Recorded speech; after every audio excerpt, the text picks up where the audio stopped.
چلیے شروع کرتے ہیں مفتی سلمان اظہری کا نیا بیان، سود کے متعلق بیان ہے، بیان کو ضرور سنیں۔ مشہور مالدار شخص، پیسہ بہت تھا لیکن معاملہ یہ تھا کہ سود پر پیسہ، سود کا کاروبار، لوگوں کو سود دینا، لوگوں سے سود لینا، یہ کاروبار چلتا تھا۔ مسلمانوں اگر اپنے معاشرے میں سود کی بلا ہے تو فوراً توبہ کر لو۔ میرے آقا صلی اللہ علیہ وسلم کا فرمان عالی شان ہے، جس نے سود کا ایک لقمہ کھایا وہ گناہ اتنا بڑا ہے کہ جیسے کہ کعبے کے سامنے اس نے اپنی ماں سے زنا کیا۔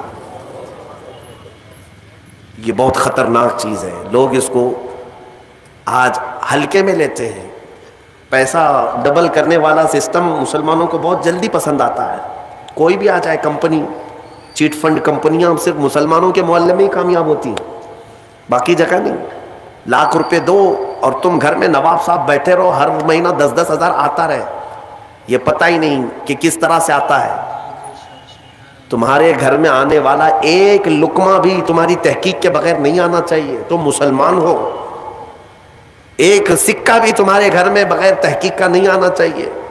اگر مشکوک، یعنی جس میں شک ہے، حرام کی بات نہیں کر رہا ہوں، حرام تو بڑی بات ہے، جس مال میں شک ہے اس مشکوک مال کا بھی ایک لقمہ کھا لیا تو اولاد بگڑ جاتی ہے۔ بزرگوں نے فرمایا اولاد بدتمیز پیدا ہوگی، بد اخلاق ہو جائے گی، کردار سے عاری ہو جائے گی، اس کا خیال رکھو۔ تو میں عرض یہ کر رہا تھا کہ حبیب اعجمی سود کا کاروبار کرتے رہے۔ ایک دن ایسا ہوا کہ اپنی بیوی سے گوشت لا کر دیا اور کہا کہ پکاؤ۔ بیوی نے کہا لکڑیاں نہیں ہیں۔ کہا کہ میں فلاں کے اوپر میرا سود آتا ہے، سود میں وہ لکڑیاں لے آؤں گا۔ سود میں لکڑیاں بھی، گھر کا آٹا بھی سود میں لا کر کے دیے۔ بیوی نیک تھی، سمجھاتی رہی۔ اس دن دعا کرتی ہے مولا میرے شوہر، میرے سرتاج، میرے رفیق حیات کو ہدایت دے دے۔ جب چولہے پر یہ ہانڈی رکھی گئی، کھانا پک گیا، یعنی سالن پکا، تو اس نے اتارا۔ حبیب اجمی دسترخوان پر تھے، ہانڈی کھولی گئی تو اس میں پکتا ہوا خون تھا، خون کے علاوہ کچھ نہیں۔ حبیب اعجمی نے پوچھا یہ کیا ہے؟ بیوی نے کہا جب لوگوں کا مال سود میں لا کر کے دو گے تو اللہ تعالیٰ تمہیں دنیا میں ہی خون کھلا رہا ہے، آخرت میں کیا عذاب ہوگا۔ بات اثر کر گئی، بات اثر کر گئی دل پر، اور ڈر بھی گئے کہ اپنی آنکھوں سے دیکھا کہ پکتا ہوا گوشت خون بن چکا ہے۔ فوراً پورے جسم میں کپ کپی طاری ہو گئی، توبہ کیا، کھڑے ہو گئے۔ گھر سے باہر نکلے تو راستے سے جا رہے تھے، بچے جو کھیل رہے تھے، ایک بچے نے پکار کر کہا اے بچے ہٹو، یہ سود خور آ رہا ہے، اس کی چھاؤں کہیں ہم پر پڑ گئی تو ہم برے ہو جائیں گے۔ بچوں میں بھی یہ بات آ گئی تھی۔ حبیب اجمی کو آج دل پر بات لگی، میرا رب کسی کے لیے ہدایت دیتا ہے تو کچھ ذریعے بنا دیتا ہے۔ حبیب اجمی اب رونے لگ گئے کہ میں اس قدر خستہ ہوں، اس قدر بدنام ہوں کہ بچے میری چھاؤں سے بھاگ رہے ہیں۔ اب سوچا کہ اب میں سود نہیں لوں گا اور نہ ہی اس کاروبار میں، سب کو چھوڑ دیا۔ لیکن اب مسئلہ یہ تھا کہ بچپن شروع سے کوئی کام کرنے کی عادت نہیں تھی، پیسہ دینا ہے، مارکیٹ میں گھما کر کے بڑا کر کے لانا ہے، کام کرنے کی عادت نہیں تھی، فن نہیں تھا، ہنر معلوم نہیں تھا، اب کمائیں تو کیسے کمائیں۔ سوچا کہ اب اس چیز کو چھوڑ دیا ہوں، تو بیوی سے آ کر کے کہا میری رفیق حیات میں نے توبہ کر لیا ہے، میں نے توبہ کر لیا، آج کے بعد سے یہ سود کی طرف میں ہاتھ بھی نہیں بڑھاؤں گا۔ بیوی سجدہ شکر ادا کرتی اور کہتی ہے میرے رفیق، اے میرے زندگی کے ساتھی، اب فکر مت کرنا، میں تم سے کسی چیز کا مطالبہ نہیں کروں گی، آدھی روٹی بھی لاؤ میں صبر کروں گی، آدھی روٹی بھی آئی تو میں صبر کروں گی، اس لیے کہ آپ حلال رزق کی طرف جا رہے ہیں۔ کاش ہماری عورتیں ایسی ہوں جو اپنے شوہر کو سیدھے راستے پر لانے کا سبب بن سکے، ورنہ بہت ساری عورتوں کے مطالبات کی وجہ سے مرد حرام کاریوں میں پڑ گئے۔ تنخواہ تھوڑی سی ہے، عورت کے مطالبے زیادہ ہیں، اس کے مطالبے پورے کر نہیں پا رہا ہے تو حرام کاریوں میں مصروف۔ بہت سارے مردوں کے بگڑنے کی وجہ ان کی عورتیں بنی ہیں، اور جب پورا نہیں کر پاتے اور پیسہ بھی نہیں مل پاتا تو پھر نشے کی عادت لگ جاتی ہے۔ ٹینشن سے مکتی چاہیے، جو روز عورت مجھے گھر پہ جاتی پریشان کرتی ہے۔ میرے عزیزوں، وہ حبیب اجمی کی खातून ने उनको दिलासा दिया कि जाओ आप नौकरी करो। नौकरी कहाँ करते, अब तक करने की आदत नहीं थी, उम्र हो गई थी। सीधे गए, एक देहात छोटा गांव था, उस गांव की एक मस्जिद थी, मस्जिद के अंदर जाकर बैठ गए। दिन भर बैठे रहे, नमाजें पूरी पढ़ ली, इशा का वक्त हो गया, नमाज पढ़ करके अल्लाह की बारगाह में रोने लगे, मौला काम का आदमी नहीं हो, अब तक किया नहीं, अब मैं अपने घर कैसे चलाऊं, तो मेरे लिए कोई इंतजाम फरमा। रात के वक्त आए, बीवी ने पूछा कोई नौकरी मिली? कहाँ मिल गई है, नौकरी मिल गई है, बहुत ही अच्छी जगह पर एक बादशाह है, उसके यहाँ खिदमत पर मैं लग गया। कहा बहुत अच्छी बात है।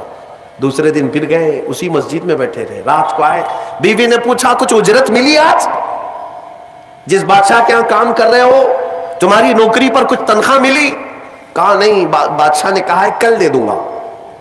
अपनी बीवी को टाल रहे थे, अपनी बीवी को टालने के लिए बोल दिया ऐसी कि नौकरी कर रहा हूं, कहा कि कल देने का वादा किया है। फिर तीसरा दिन आया, तीसरे दिन भी वो उसी मस्जिद में रात गुजार कर आए। बीवी ने फिर पूछा कुछ उजरत मिली? कहा नहीं, आज भी नहीं दिया बादशाह ने, कहा कल दे दूंगा। चौथा दिन आया, चौथा दिन भी मस्जिद में गुजार कर आए। हालांकि बीवी ने सब्र का दामन ऐसा पकड़ी रही और कहने लगी मुझे कोई जल्दबाजी नहीं है, जब आएगा तब खाएंगे। 4 दिन हो गए, आज फिर रात को बीवी ने पूछा कुछ तनख्वाह मिली, घर कैसे चलेगा? 4 दिन से चूल्हा नहीं जला घर पे। कहा आज भी बादशाह ने नहीं दिया, कहा कल दूंगा, रोज कल। 5 दिन गुजर गए। उसके बाद वो 5वें दिन ऐसी उनकी कैफियत थी कि अब रात जब बहुत ज्यादा हो गई तो घर की तरफ पलट रहे थे, पांव बोझल हो गए। फिर बीवी पूछेगी आज तनख्वाह मिली? रोज झूठ बोल रहा हूं, मुझे कौन तनख्वाह देगा? आज क्या बोलूं अपनी बीवी को, अपनी शरीक हयात को। जब वो वापस पलटे तो आज रात को अपने घर के बाहर ही देखते हैं, घर में खूब उजाला है, घर में रोशनी है। घर की तरफ आगे बढ़ते बढ़ते आए, मेरी बीवी सोई नहीं, इंतजार में होगी, पूछेगी क्या उजरत मिली, तनख्वाह मिली। लेकिन जैसे ही घर के अंदर गए, बड़ा सा दस्तरखान बिछा है, हर किस्म के खाने लगे हुए हैं। हैरत में आ गए, 5 दिन के कमाने का कोई जरिया नहीं, मेरी बीवी के पास भी इतना माल नहीं, ये कहां से आया दस्तरखान? बीवी को जलाल में पूछने लगे ये दस्तरखान कहां से आया, ये खाना कैसे आया?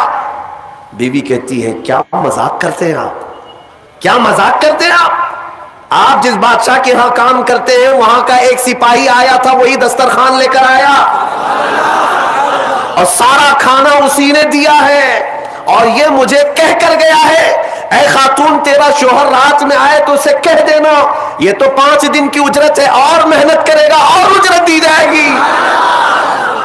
हबीब आजमी गश खाकर गिर पड़े। बीवी ने उठाया, पूछा क्या बात है, क्यों गश खाकर गिर पड़े?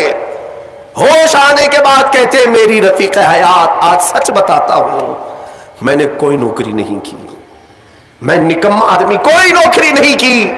मस्जिद में जाता था, खाली बैठा रहता था, आज डर करके आ रहा था कि तुझे जवाब क्या दूंगा। वह रहमान इस कदर गैरतमंद है अपने बंदों पर, इतना रहीम है कि तेरे सामने शर्मिंदा होने से बचाने के लिए वो जिसको भेजा मौला वो किसी बादशाह का सिपाही नहीं, वो उसी रहमान का कोई फरिश्ता आया था जिसने खाना दिया है। अजीजा ने गिरामी, कहने के लिए बहुत सारी बातें हैं, लेकिन मैं इतनी बात अर्ज करना चाहता हूँ, जिंदगी गुनाहों में गुजरी, एक बार तौबा करके हबीब आजमी के आ गए और मौला करीम ने अपने सारे दस्तरखान उनके लिए कुशादा कर दिए। उसके बाद जानते हैं हबीब आजमी उसी दस्तरखान से उठ करके जो चले गए, ऐसी इबादत, ऐसे मुजाहिदात किए, अल्लाह अकबर, उस मकाम उज़्मा पर फाइज हो गए थे कि जिस मकाम की गौसे आजम अब्दुल कादिर जीलानी भी ताज़ीम किया करते थे रज़ी अल्लाह ताला। मेरे अजीजो हबीब आजमी अल्लाह की बारगाह में वो मकबूल थे कि हज़रत फुज़ैल बिन अयाज़ एक दिन उनके पीछे मगरिब की नमाज पढ़ने के लिए आए। हज़रत हबीब आजमी की जुबान में थोड़ी लकनत थी, तो किरात में उनकी लकनत समझ में आ रही थी, तो फुज़ैल बिन अयाज़ पीछे से नमाज तोड़ के चले गए, इसके पीछे मैं कैसे नमाज पढ़ूं? फुज़ैल बिन अयाज़ बहुत पाए के वली हैं, कहते हैं मैं गया तो 3 दिन तक मेरी इबादत का ज़ौक़ खत्म हो, लुत्फ ही खत्म हो गया। मैं बारगाह मौला में रोने लगा कि मौला मुझसे क्या खता हुई।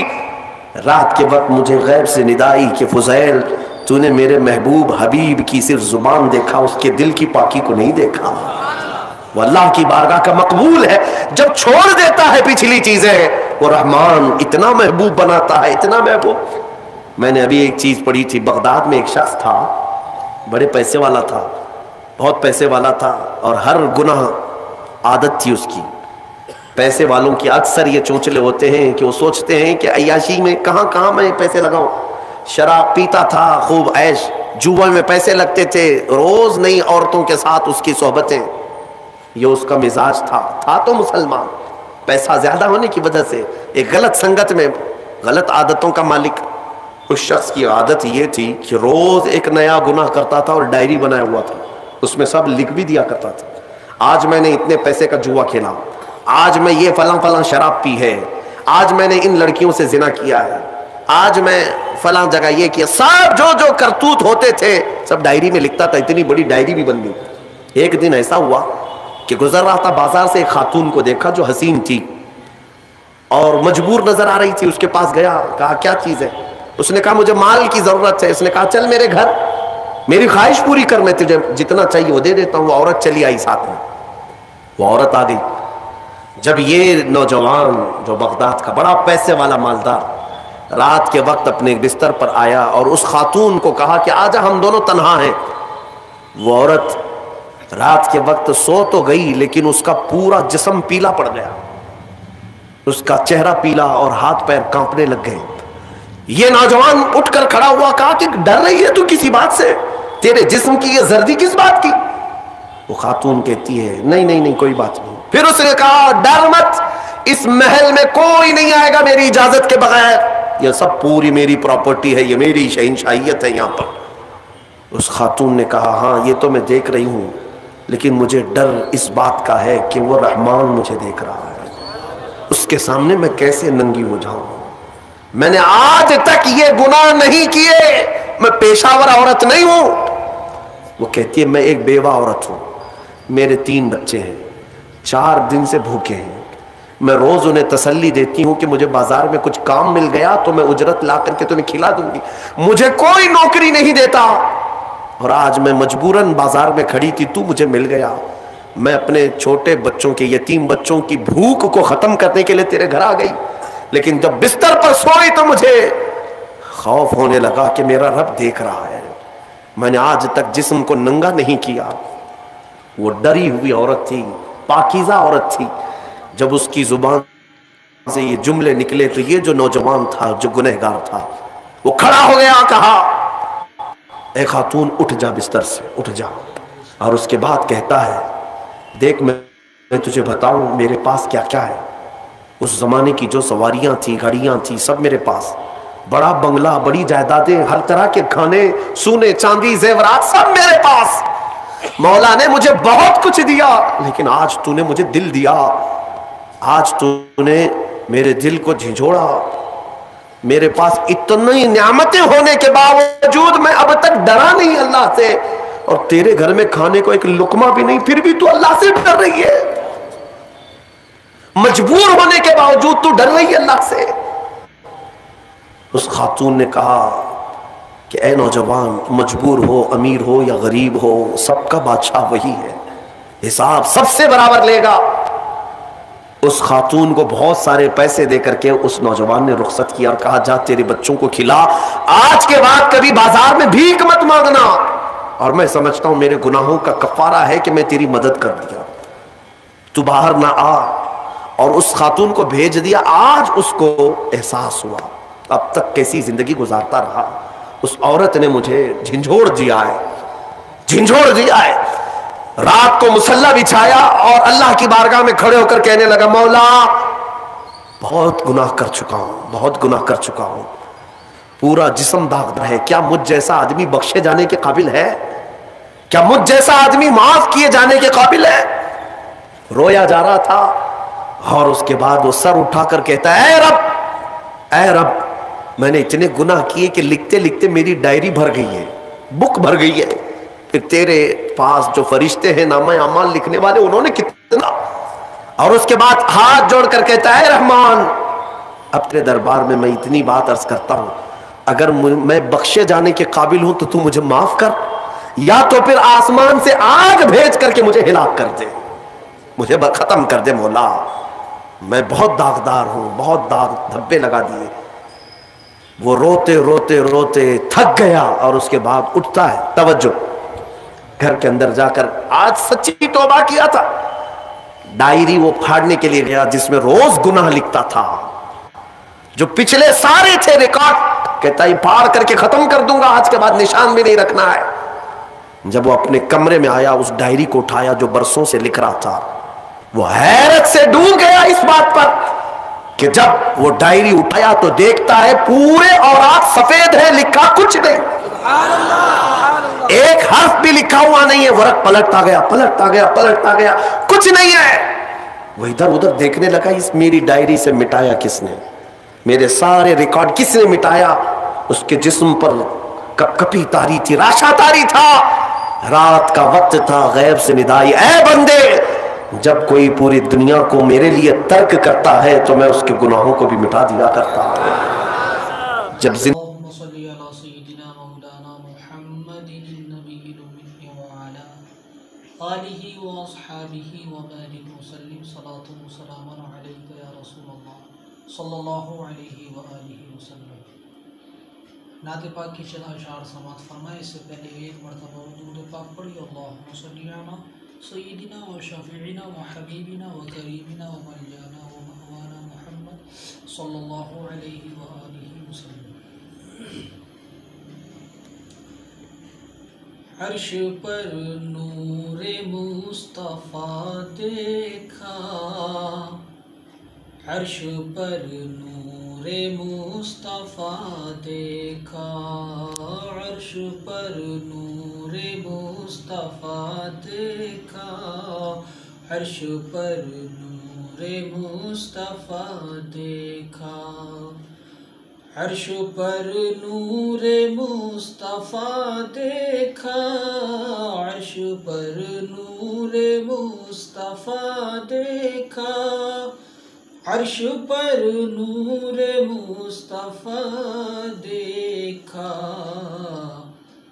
آئینہ گر نے آئینہ دیکھا، آئینہ گر نے آئینہ دیکھا، عرش پر نور مصطفیٰ دیکھا، آئینہ گر نے آئینہ دیکھا۔ ان کو دیکھا تو بول اٹھے جبریل، ان کو دیکھا تو بول اٹھے جبریل، ان کو دیکھا تو بول اٹھے جبریل،